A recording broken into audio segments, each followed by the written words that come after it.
সমুদ্রে মাছ শিকার শেষে বরগুনার পাথরঘাটার বিভিন্ন স্থানে নোঙর করে আছে অনুমোদনহীন ট্রলিং বোট। এসব নৌযানে নিষিদ্ধ জাল ব্যবহার করে মাছ শিকার করায় পোনাসহ মারা পড়ছে সব প্রজাতির মাছ।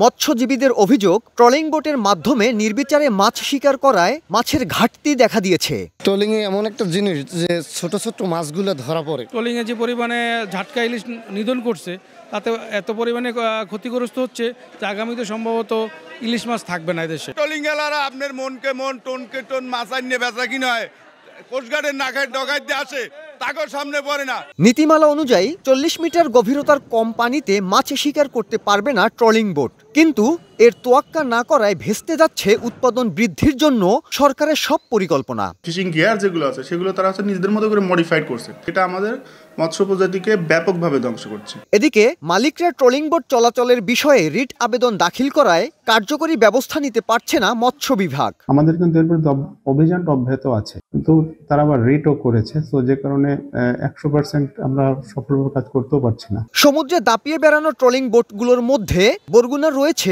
অন্তত 50টি। সাইফুল মিরাজ, সময় সংবাদ, বরগুনা।